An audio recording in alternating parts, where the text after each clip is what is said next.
बहुत समय पहले की बात है। रामपुर नामक गांव में काजल अपनी सौतेली मां कावेरी और सौतेली बहन नैना के साथ रहा करती थी। कावेरी और नैना दोनों ही बहुत ही ज्यादा दुष्ट और बुरे स्वभाव की थी। वह बेचारी काजल को बिल्कुल भी पसंद नहीं किया करती थी। काजल के पिता शहर में काम किया करते थे और वह जब भी आते थे तो कावेरी और नैना उनके सामने काजल से बहुत प्यार करती थी और जैसे ही वह शहर चले जाते तभी वह अपने असली रूप में आ जाती और बेचारी काजल की बहुत ज्यादा पिटाई भी क्या करती थी। घर का सारा काम उसी से ही कराती और पहनने के लिए भी फटे पुराने कपड़े देती और खाने के लिए 2 दिन में सिर्फ एक ही बार देती थी। और अगर काम करने में कुछ गलती हो जाती, कुछ टूट फूट जाता तो उसकी बहुत ज्यादा पिटाई भी क्या करती थी। ऐसे ही दुखों की भरी जिंदगी काजल अपनी सौतेली माँ और सौतेली बहन के साथ जी रही थी और ऐसे ही समय काट रही थी। ऐसे ही एक दिन काजल के पिता शहर से गांव आ रहे थे, तभी रास्ते में उनका एक्सीडेंट हो जाता है और उस एक्सीडेंट में उनकी मृत्यु भी हो जाती है। कुछ लोग राम प्रकाश के डेड बॉडी को घर लेकर आ जाते हैं, जिसे देखकर काजल बहुत ही ज्यादा फूट फूट कर रोती है। नहीं नहीं पिताजी, आप मुझे इस तरह से अकेला छोड़ के नहीं जा सकते। माँ तो मुझे पहले ही छोड़ के चली गई और अब आप भी। आप शहर से 1 महीने में 1 बार आते थे, लेकिन आपको देखकर मुझे बहुत सुकून मिलता था। मेरी सब थकान दुख तकलीफ दूर हो जाती थी। आपने बिल्कुल भी अच्छा नहीं किया इस दुनिया से जाकर पिताजी। पिताजी अपनी आंखें खोली और अपनी बिटिया को देखिए। मैं आपके बिना कितनी अकेली है, कितनी उदास है, कितनी दुखी है। पिताजी पिताजी अपनी आंखें खोलिए। इस तरह से काजल बहुत रो रही थी। तभी कावेरी काजल को जोर से थप्पड़ मारती है और कहती है, मनहूस, रो रो कर पूरे घर में मनहूसियत फैला रखी है। तेरी मनहूसियत की वजह से ही तेरा बाप भी हमें छोड़ कर चला गया। मुझे इस बुढ़े की तो कोई जरूरत नहीं थी, लेकिन अब घर का खर्चा कैसे चलेगा? मेरी बेटी और मैं शॉपिंग कैसे करेंगे? पार्टी में कैसे जाएंगे? मैंने तो इससे दूसरी शादी इसलिए ही की थी क्योंकि यह बुढ़ा शहर में अच्छा कमा लिया करता था, लेकिन अब तो वो भी हमें हमेशा हमेशा के लिए छोड़ कर चला गया। अब पैसे कहाँ से आएंगे, कहाँ से आएंगे? मुझे तो इस बात की चिंता हो रही है। इसका तो कोई बैंक बैलेंस भी नहीं है। मुझे तो बुरी तरह से फंसा के चला गया बुढ़ा और ये रो रो कर मेरा दिमाग खराब कर रही है। मनहूस नौकरानी। माँ, ये आप कैसी बातें कर रही है? पिताजी आपसे कितना ज्यादा प्यार करते थे और आप उनके बारे में ऐसा बोल रही हैं। वह अब इस दुनिया से जा चुके हैं। कम से कम अब तो उनके बारे में ऐसा मत बोलिए। उन्होंने आप दोनों के लिए कितना कुछ किया, रात दिन मेहनत करके पैसे कमाए और 1 भी रुपया अपने पास नहीं रखा, सब आपको ही दिया और अब आप उनके बारे में ऐसा बोल रही हैं। ये सब आपको शोभा नहीं देता माँ, शोभा नहीं देता। इस तरह से काजल पहली बार अपनी सौतेली माँ को हिम्मत करके जवाब दे देती है और कुछ समय बाद राम प्रकाश का दाह संस्कार भी हो जाता है। ऐसे ही कुछ दिन बीत जाते हैं। दोनों माँ बेटियों को पैसों की चिंता हो रही थी कि अब घर में पैसे कहाँ से आएंगे, जिसकी वजह से वह पहले की तरह ऐश की जिंदगी जी सकें। तभी नैना अपनी माँ से कहती है, मम्मी, आपको पैसों की टेंशन क्यों हो रही है?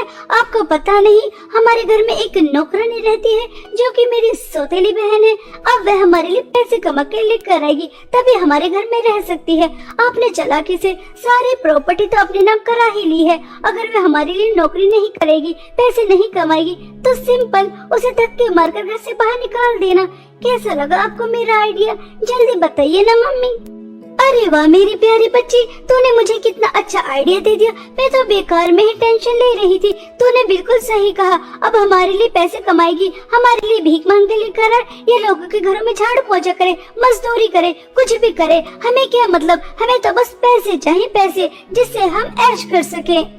ऐसा कहकर कावेरी काजल के पास जाती है और उससे कहती है, सुन मनहूस, मैंने और मेरी बेटी ने फैसला किया है, अगर तू इस घर में रहेगी तो तुझे बाहर जाकर काम करना होगा और तू जो भी पैसे कमाएगी वो तू हमें लाकर देगी, तभी तू इस घर में रह पाएगी, वरना हम तुझे इस घर से धक्के मार के निकाल देंगे। यह घर मेरे नाम है, इस पर तेरा कोई अधिकार नहीं। हमें कोई फर्क नहीं पड़ता कि तू क्या काम करेगी, लोगों के घरों में झाड़ू पोंछा कर, मजदूरी कर, भीख मांग, कुछ भी कर, लेकिन हमें पैसे चाहिए। तो सुबह 4 बजे उठेगी, घर के सारे काम करेगी, हम दोनों के लिए नाश्ता बनाएगी, घर के सारे काम करने के बाद उसके बाद नौकरी करने जाएगी और शाम को आकर हमारे लिए स्वादिष्ट स्वादिष्ट पकवान भी बनाएगी। समझ रही है ना मनहूस, मैं तुझसे क्या कह रही हूँ?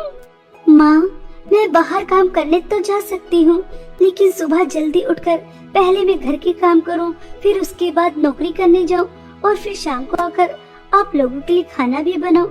यह तो बहुत ज्यादा हो जाएगा। घर के काम आप कर लेना और बाहर के काम मैं कर लूंगी। इस तरह मिलजुल कर हम आपस में काम कर लेंगे तो अच्छा रहेगा, वरना मेरे ऊपर तो ज्यादा काम हो जाएगा। काजल के मुंह से यह बातें सुनकर कावेरी को बहुत ही ज्यादा गुस्सा आ जाता है और वह बेचारी की बहुत ज्यादा पिटाई करती है और उसे कहती है, अच्छा तो मनहूस तेरे इतने पढ़ निकल कर आ गए कि अब तो मुझसे और मेरी बेटी से काम करने के लिए कहेगी। आज तो तूने यह गुस्ताखी कर ली है। अगर आज के बाद तूने मुझसे या मेरी बेटी से कोई भी काम करने के लिए कहा तो मैं तुझे जान से भी मार सकती हूँ। मुझे आज के बाद इतना ज्यादा गुस्सा दिलाने की कोशिश मत करना, वरना तेरे लिए खतरा हो जाएगा। हम दोनों सिर्फ माँ बेटी आराम करने के लिए हैं, शॉपिंग करने के लिए, पार्टी करने के लिए हैं, और तू नौकरानी सिर्फ काम करने के लिए, पैसे कमाने के लिए है और कुछ नहीं। हम पैसे उड़ाएंगे और तू पैसे कमाएगी, समझ रही है ना? या फिर दिखाऊं तुझे अपना असली रूप, मनहूस। बेचारी काजल चुपचाप अपनी सौतेली माँ की बात मान जाती है, क्योंकि उसे अच्छी तरह से पता था अगर वह अपनी सौतेली माँ की बात नहीं मानेगी तो वह धक्के मारकर उसे घर से बाहर निकाल देंगी। काजल को सर छुपाने के लिए छत की जरूरत थी, इसलिए काजल अपनी सौतेली माँ की हर बात मानने के लिए तैयार हो जाती है। अब काजल सुबह जल्दी 4 बजे उठती, पहले घर का सारा काम करती और उसके बाद दूसरे घरों में जाती झाड़ू पोंछा करने के लिए। एक घर से दूसरे घर, दूसरे घर से तीसरे घर और तीसरे घर से चौथे घर, इसी तरह शाम तक लोगों के घरों में काम करती रहती और शाम को हारी थकी आती और उसके बाद दोनों माँ बेटियों के लिए स्वादिष्ट स्वादिष्ट पकवान बनाती और दोनों माँ बेटी के खाने का इंतजार करती और उनके आगे का जो बचा कुचा होता उसे खुद खाती। इसी तरह रोज होने लगा था। एक दिन काजल काम करके शाम को घर वापस आ रही थी, तभी उसे मॉल में सेल लगी नजर आती है और वह अपने लिए कुछ शॉपिंग कर लेती है। जब वह शॉपिंग करके घर वापस आती है तो दोनों माँ बेटी उसके हाथ में शॉपिंग बैग देखकर आग बबूला हो जाती है और नैना वह शॉपिंग बैग छीनकर उसको जोर से थप्पड़ मारकर कहती है, क्यों रे महारानी, तेरी इतनी हिम्मत हो गई कि तू अपने लिए इतनी सारी शॉपिंग करके लेकर आई, 4 पैसे कमाने लगी तो तू अपनी औकात भूल गई। तुझे पता नहीं तो इस घर की नौकरानी है, तो अपने लिए कुछ भी नहीं खरीद सकती, खाने से लेकर पहनने तक हम तुझे देंगे। तेरी हिम्मत कैसे हुई यह सब लेकर आने की? चल यहाँ से दफा हो, यह सब कुछ अब मेरा है। तुझे मैंने अभी कुछ दिन पहले ही अपने पुराने कपड़े दिए थे, पुराना पर्स दिया था, उसी से अपना गुजारा कर। देखो तो कितनी शॉपिंग करके लेकर आई है मनहूस नौकरानी, चल हट यहाँ से। इस तरह से दोनों माँ बेटी हंसने लगती है और काजल के सभी शॉपिंग बैग अपने पास रख लेती हैं और उसे कुछ भी नहीं देती।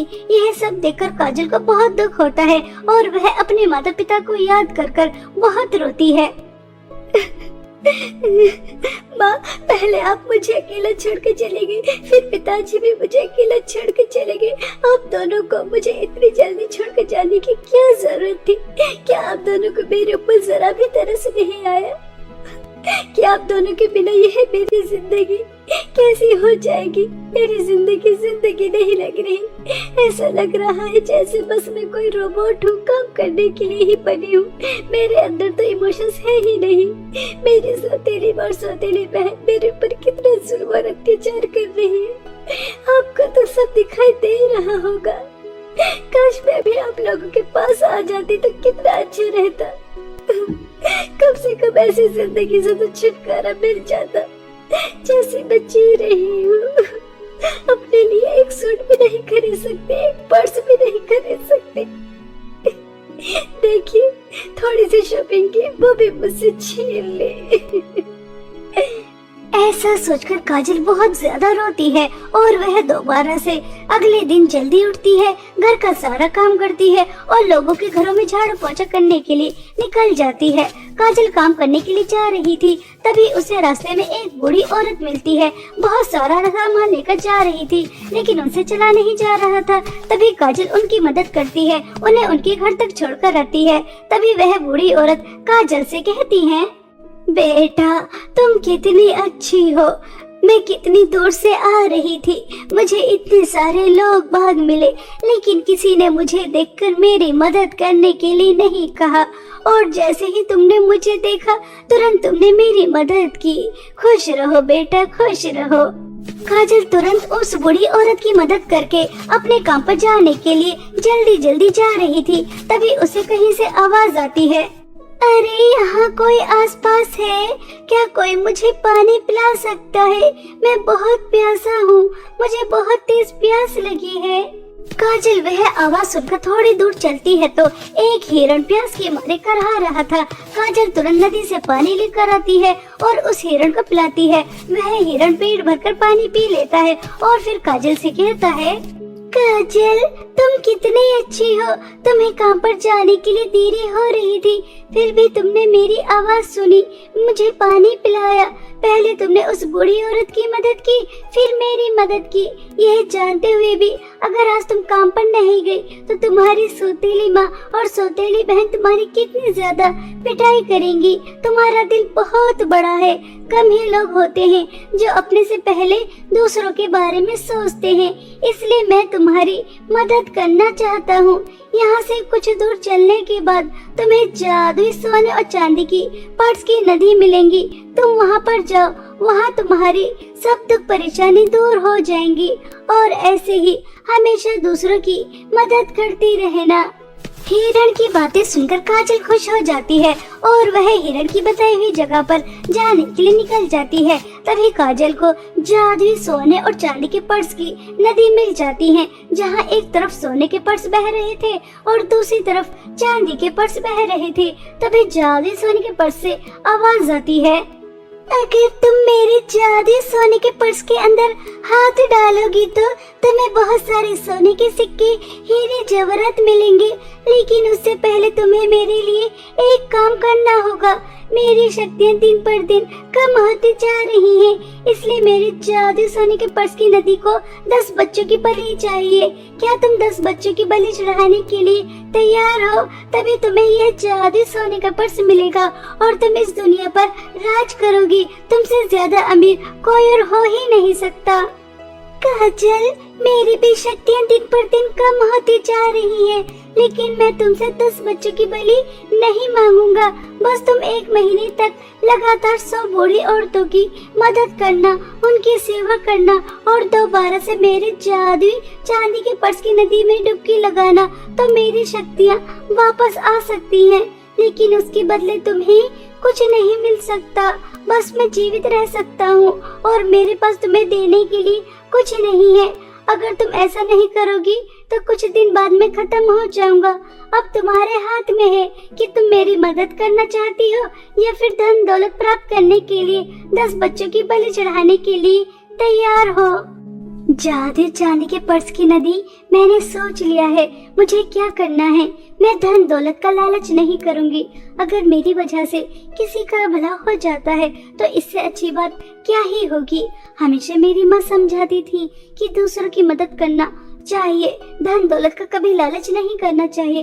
धन दौलत क्या है, एक न एक दिन वह खत्म ही हो जाती है, लेकिन अगर तुम किसी की मदद करते हो तो वह हमेशा तुम्हें याद रखता है और मुसीबत के समय तुम्हारी मदद भी जरूर करता है। इसलिए मैं तुम्हारी मदद करना चाहती हूँ, मुझे धन दौलत नहीं चाहिए। ऐसा कहते ही काजल वहाँ से जाने लगती है। तभी जादुई चांदी के पर्स की नदी से आवाज आती है, काजल, तुम्हें यहाँ से जाने की कोई जरूरत नहीं है।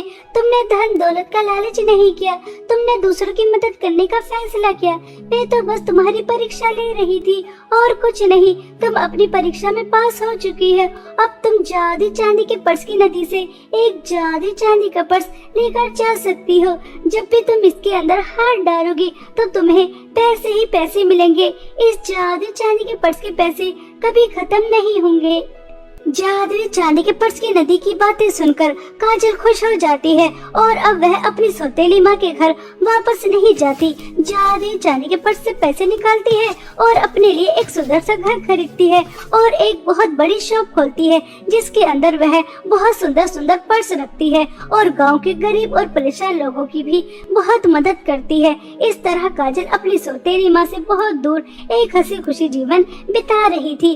ऐसे ही एक दिन दोनों माँ बेटी पर्स खरीदने जाती हैं, तो वह काजल की ही शॉप पर जाती है और काजल को देखकर हैरान हो जाती है।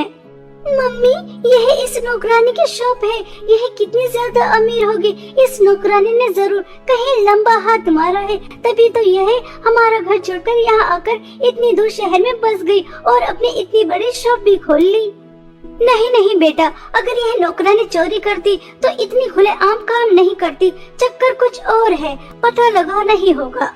ऐसा सोचकर दोनों माँ बेटी काजल के ऊपर नजर रखने लगती हैं और एक दिन काजल जादुई चांदी के पर्स से पैसे निकाल रही थी और उसी समय उन्हें पता चल जाता है कि काजल के पास जादुई चांदी का पर्स है, जिसे देखकर दोनों माँ बेटी बहुत खुश होती हैं और एक दिन मौका देकर उसे चुरा भी लेती हैं और जैसे ही चुराकर अपने घर लेकर आती हैं और उसके अंदर हाथ डालती हैं तो उसके अंदर से बहुत सारे सांप निकल कर आते हैं और दोनों माँ बेटी को तुरंत ही डस लेते हैं। दोनों माँ बेटी की तुरंत ही मृत्यु हो जाती है और उन्हें उनके लालच और बुरे स्वभाव की सजा बहुत अच्छी तरह मिल जाती है और जादू चांदी का पर्स दोबारा से काजल के पास पहुंच जाता है, जिसकी मदद से वह अपने साथ साथ औरों की भी जिंदगी में खुशियां लेकर आती है और खुद भी एक हंसी खुशी जीवन बिताती है।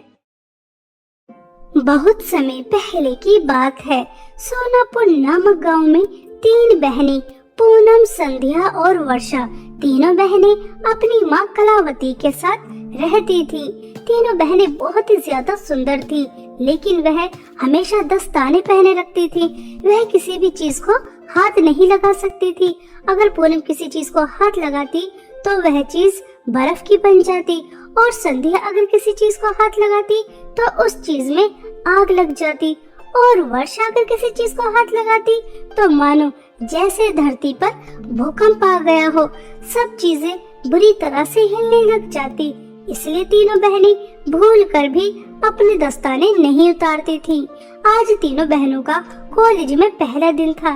तभी तीनों बहनों की माँ कलावती तीनों से कहती है, मेरी प्यारी बच्चियों, मैं जानती हूँ कि तुम बहुत ज्यादा समझदार हो, फिर भी मैं तुम्हें बताती हूँ, भूल कर भी कॉलेज में अपने दस्ताने मत उतारना। चाहे कोई तुम्हारे दस्तानों का कितना भी मजाक क्यों न उड़ाए, लेकिन तुम्हें दस्ताने नहीं उतारने।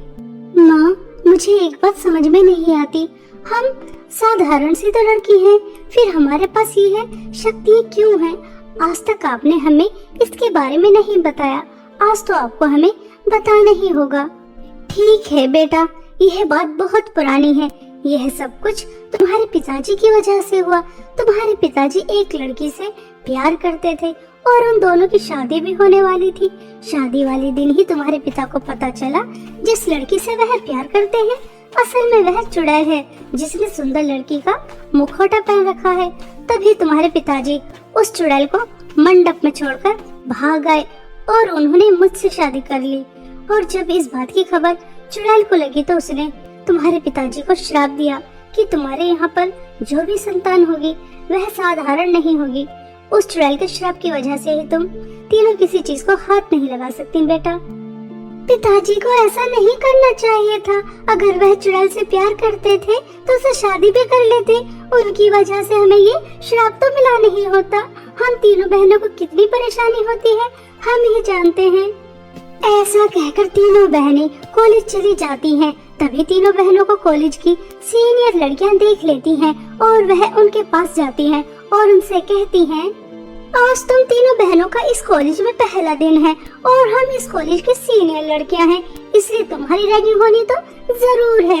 और ये क्या तुमने बकवास से दस्ताने पहन रखे हैं? चलो जल्दी से सबसे पहले इन दस्तानों को उतारो, उसके बाद हम तुमसे बात करते हैं। सॉरी दीदी, हम यह दस्ताने नहीं उतार सकते, आप हमसे ऐसे ही बात कर लीजिए। सॉरी। काजल, आज तक मैंने तुम्हारी इतनी इंसल्ट होते नहीं देखी। ये आज ही इस कॉलेज में आई है और आज ही तुम्हारी बात नहीं मान रही। काजल, तुम्हें इन्हें सबक सिखाना चाहिए, वरना आज इनकी इतनी हिम्मत हो रही है, कल और हिम्मत हो जाएगी और उसके बाद इस कॉलेज में कोई भी तुम्हारी बात नहीं सुनेगा।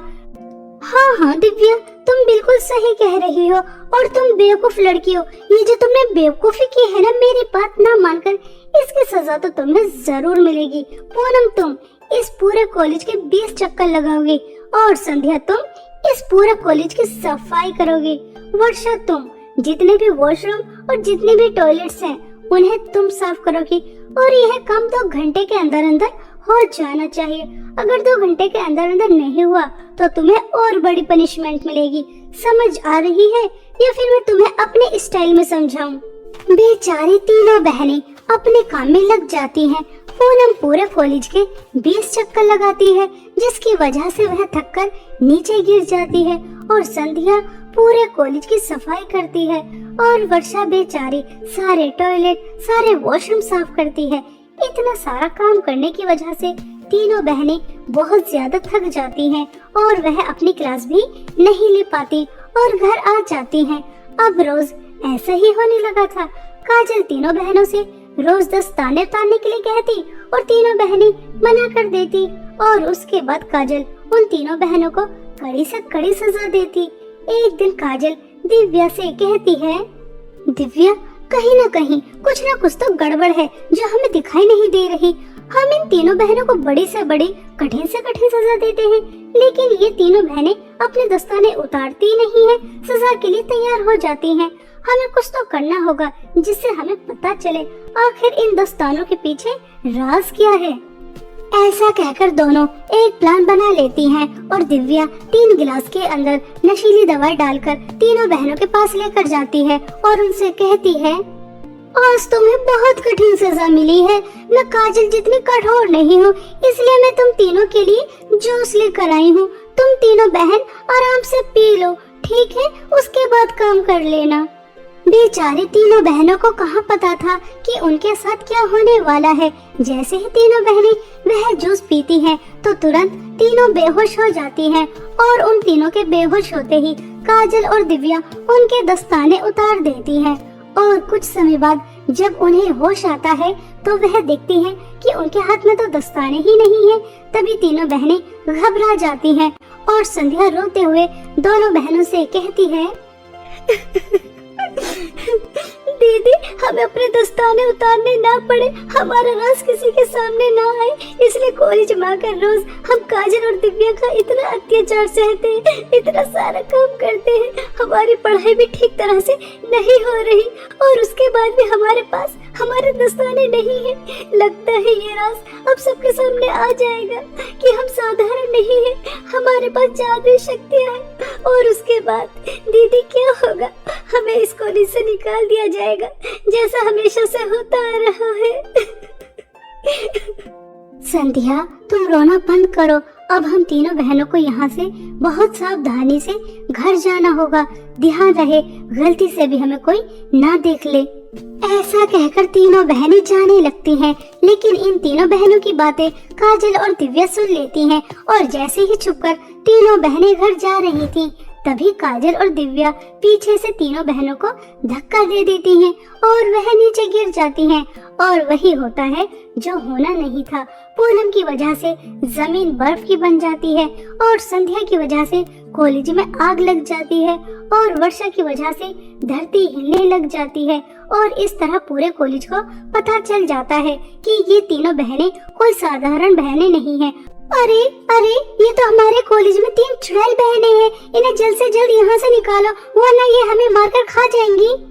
इस तरह पूरे कॉलेज में हड़कंप मच जाता है और प्रिंसिपल तीनों बहनों को अपने कॉलेज से निकाल देती हैं। तीनों बहनें रोते हुए घर वापस आ जाती हैं और अपनी माँ को सब बताती हैं। तभी कलावती कहती है, बेटा यह तो तुम्हारे साथ बहुत बुरा हुआ। अब तक हमने 5 गांव छोड़ दिए हैं। जहाँ भी तुम लोगों के बारे में पता चलता है वह हमें धक्के मारकर निकाल देते हैं। कॉलेज से तो तुम्हें निकाल दिया गया है, अब ये गांव वाले भी हमें निकाल देंगे। अब तो कुछ करना ही होगा। ऐसा कब तक चलता रहेगा? मुझे पता चला है काली पहाड़ी के पास एक जादूगरनी रहती है, हमें उसके पास जाना चाहिए। हो सकता है कि वह कोई समाधान ही बता दे। इस तरह कलावती अपनी तीनों बेटियों को जादूगरनी के पास ले जाती है और वहां जाकर जादूगरनी को सब बताती है। तभी वह जादूगरनी कलावती से कहती है, हाँ, इसका समाधान है। मैंने अभी अपने जादुई गोले में देखा है। इन तीनों बहनों को जो श्राप मिला है उससे इन्हें मुक्ति मिल सकती है, लेकिन उससे पहले तेरी इन तीनों बेटियों को ऐसे लड़कों से शादी करनी होगी जिनसे कोई भी लड़की शादी करना कभी पसंद नहीं करेगी। उनसे तेरी बेटियों को शादी करनी होगी और उन्हें सच्चे दिल से अपना पति भी मानना होगा और उनकी सेवा भी करनी होगी, तभी इन्हें श्राप से मुक्ति मिल सकती है। जादूगरनी की बात मानकर कलावती अपनी तीनों बेटियों को जादूगरनी के पास से घर लेकर आ जाती है और ऐसे 3 लड़कों को ढूंढने निकल जाती है जिन्हें देखकर कोई भी लड़की शादी करना नहीं चाहेगी। कलावती ऐसे ही लड़कों की तलाश कर रही थी। तभी कलावती देखती है एक बूढ़ी औरत एक पेड़ के नीचे बैठी रो रही थी। तभी कलावती उसके पास जाती है और उस बूढ़ी औरत से पूछती है कि वह क्यों रो रही है। तभी वह बूढ़ी औरत कलावती से कहती है, मेरी उम्र हो चुकी है, मेरा कुछ पता नहीं मैं कब इस दुनिया को छोड़कर चली जाऊं। मरने से पहले अपने तीनों बेटों की शादी देखना चाहती हूँ, लेकिन मेरे बेटों की शादी होती नहीं है क्योंकि एक अंधा है, एक गूंगा है और एक लंगड़ा है। अब तुम ही बताओ, ऐसे लड़कों से वो लड़की शादी कर सकती है? मैं अपने तीनों बेटियों की शादी आपके तीनों बेटों से कराना चाहती हूँ, अगर आपको कोई आपत्ति ना हो तो। कलावती की यह बात सुनकर वह बूढ़ी औरत बहुत ज्यादा खुश हो जाती है और वह अपने बेटों की शादी तुरंत कलावती की बेटियों से कराने के लिए तैयार हो जाती है। और कुछ ही दिनों में बहुत धूमधाम से पूनम, संध्या और वर्षा की शादी उस बूढ़ी औरत के तीनों बेटों से हो जाती है। तीनों बहनें अपने अपने पति की बहुत सेवा करती हैं, उन्हें सच्चे दिल से अपना पति मानती हैं, उनका बहुत ख्याल रखती हैं। लेकिन एक दिन तीनों बहनें बातें कर रही थीं। काश हमारे पति भी ठीक हो जाएं, मेरा पति बोलने लग जाए, तुम्हारा पति चलने लग जाए और वर्षा तुम्हारा पति देखने लग जाए तो कितना अच्छा होगा। हमने सच्चे दिल से अपने अपने पति को अपना मान लिया है और अगर ये ठीक हो जाए तो कितना अच्छा रहेगा।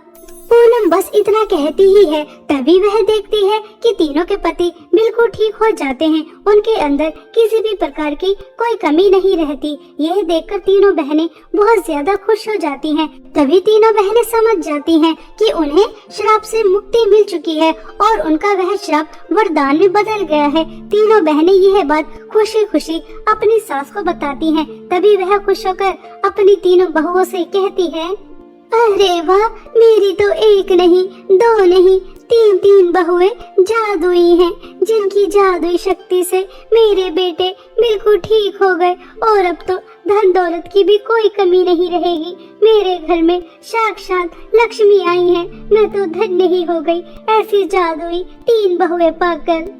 इस तरह तीनों बहनें जादुई बहुएं बनकर अपने ससुराल में एक हंसी खुशी जीवन बिताती हैं। अब उन्हें दस्ताने भी पहनने नहीं पड़ते।